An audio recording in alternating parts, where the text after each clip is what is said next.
Okay, and welcome to Charlie's desk. Today on the desk we have a stenographic Brailler made by Blista. It's made in West Germany, so that sort of dates it a little bit, 70s, 80s. Yeah, so I'm just going to do my best to describe it.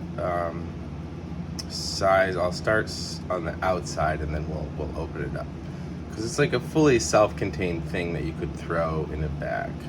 It's like a little green lunchbox, and then when you open it, it's a Brailler. So I'm not going to use any measuring devices but my hands. So when I rest my hands on top of it, it's as wide as both my palms, including my thumbs. When I put my hands on either side of it, from front to back, it's about as long as the base of my palm to my pinky, and it's about as tall as my four fingers, not my palm, excluding my thumb.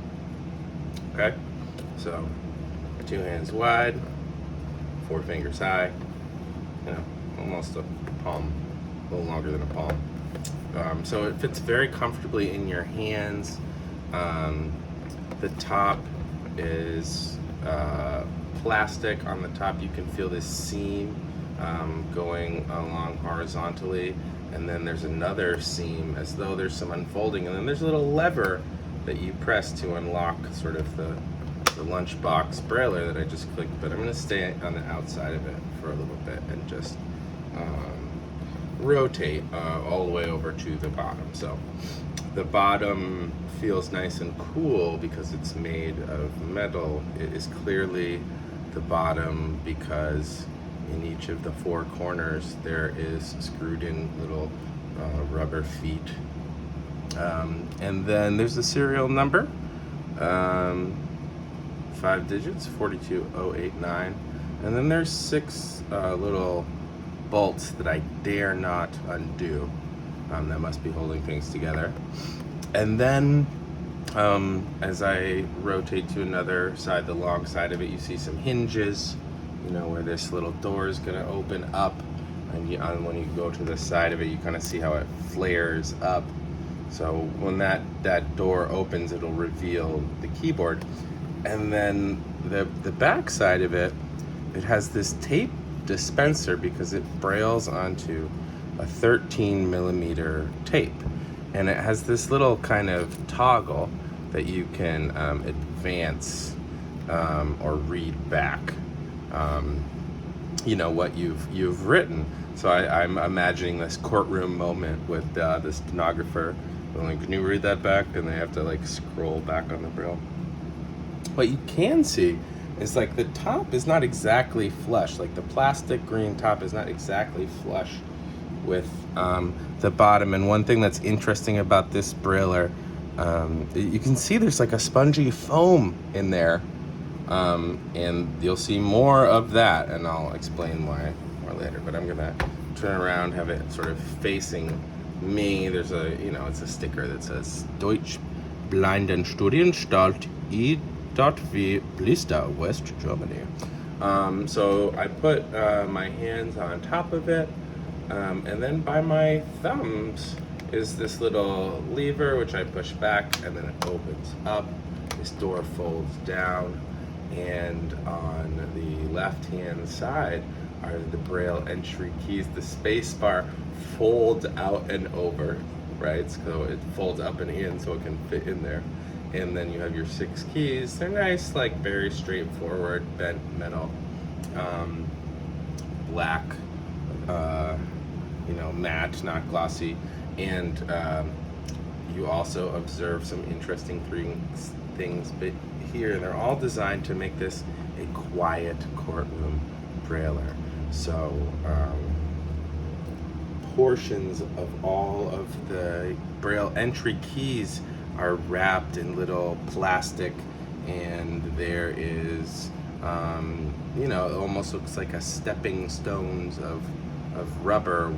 There's 7 dots of rubber underneath each key, so that as I braille, it's very quiet. If I was a courtroom stenographer, and you know, I'm not really well. I'll start brailing something, it's just like spitting out tape. Actually, it's hard to braille and talk at the same time. So it's just like spitting out tape out the side, and then someone would say, "Oh, can you play that back, please?" And they would say, "Mr. Whoever said what?" Okay, so that's the first trapdoor unveils the key entry, and then the second trapdoor unveils. That's like the second seam that we felt. The paper, which is like a big round of 13 millimeter tape. And it's about, like 2 to 3 inches in diameter, like 2.5 inches, maybe 3 inches in diameter. And just you put it face down in there, flat, and feed the tape through. And on the underside of the door, there's more sponge. So it's just like anywhere there's space, they put foam, and anywhere like metal was gonna touch metal, they put like little rubber wrappings. So I'll try and hold it up for our visual viewers. Just underneath all of the keys, they're wrapped in plastic, so it's nice and quiet for the courtroom. And this is the stenographic Brailler. And I love it. It's cute. My parents got it for me for my birthday, so thank you, Mom and Dad. And yeah, it just spits out tape. And there's like a stenographic code, like you don't need to use spaces. So the space key can remain folded up, and you can still do entry. Because I guess I don't know stuff about stenography. Maybe it's just like symbols for consonants or whatever, but whatever. So I'm folding it back up. It's like a little cute tackle box, except it doesn't have a handle, and it spits out tape. Thanks for watching Charlie's Desk, and I'll catch you later. Bye.